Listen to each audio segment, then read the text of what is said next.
नमस्कार दोस्तों, स्वागत है आपका अपने चैनल बोलेगा भारत में और मैं हूं राज चौधरी।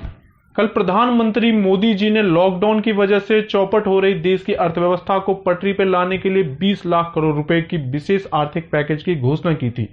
आज उसको विस्तार देते हुए देश के वित्त मंत्री निर्मला सीतारमण और वित्त राज्य मंत्री अनुराग ठाकुर जी ने प्रेस कॉन्फ्रेंस में बताया कि किस तरह से इस 20 लाख करोड़ रुपए को अर्थव्यवस्था में लगाया जाए।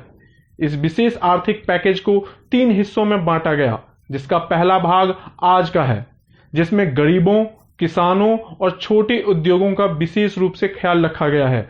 आइए जानते हैं कि आज किसके हिस्से में क्या आया है।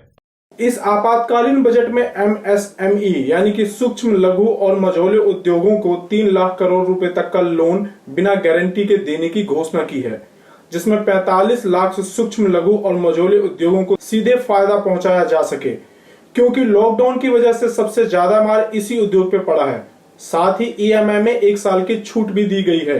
एमएसएमई को ई मार्केटिंग से भी जोड़ने की योजना है।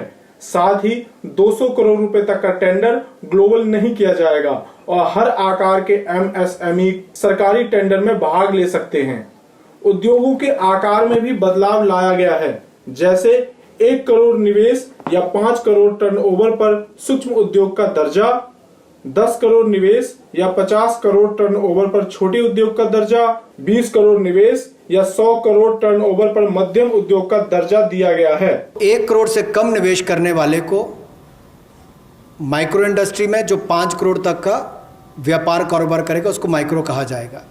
स्मॉल वाले के लिए 10 करोड़ तक का निवेश और 50 करोड़ तक का कारोबार करने का प्रावधान, और मीडियम जो है उसमें 20 करोड़ तक का निवेश और 100 करोड़ तक की टर्नओवर। साथ ही वित्त मंत्री ने कर्मचारियों के लिए सहायता के रूप में 3 महीने जून, जुलाई और अगस्त का पीएफ सरकार के द्वारा सीधे उनके खाते में पहुंचाने की प्रक्रिया शुरू की है, जिससे 72 लाख कर्मचारियों को सीधा फायदा मिलेगा। बिल्डरों को प्रोजेक्ट पूरा करने में 6 माह तक की छूट दी गई है। साथ ही आम जनता के लिए मार्च 2021 तक टीडीएस और टैक्स दरों में 25% तक की छूट दी गई है, जिससे 50,000 करोड़ रुपए तक का फायदा सीधे आम जनता तक पहुंचेगी। आइए जानते हैं कि और क्या-क्या घोषणाएं इस बजट में की गई है। The sixth step towards MSMEs is post-COVID trade fairs, exhibitions are going to be very difficult. So we shall ensure that e-market linkage is provided across the board for all these MSMEs so that they're able to find their market easily in the absence of being able to participate in trade fairs which cannot be held in this environment. Also, very importantly, Government of India and also CPSEs, where there are receivables by MSMEs, we now announce that within the next 45 days, all their receivables will be cleared.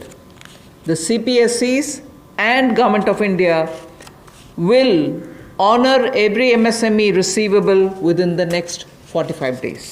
तो दोस्तों, ये थी आज की आपातकालीन budget की विशेष आर्थिक package की पहली कड़ी, जिसमें लगभग 6 लाख करोड़ रुपए विशेष आर्थिक पैकेज की सहायता आम जनता और एमएसएमई को पहुंचाने की कोशिश की गई है।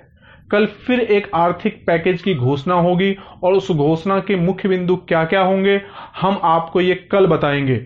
आपको ये वीडियो कैसा लगा, आप हमें कमेंट बॉक्स में जरूर बताएं। वीडियो को लाइक और चैनल को सब्सक्राइब करना ना भूलें। आप हमें ट्विटर और इंस्टा पर भी फॉलो कर सकते हैं। अगली बार फिर मुलाकात होगी एक नए विषय के साथ। तब तक के लिए आप हमें दीजिए इजाजत। नमस्कार।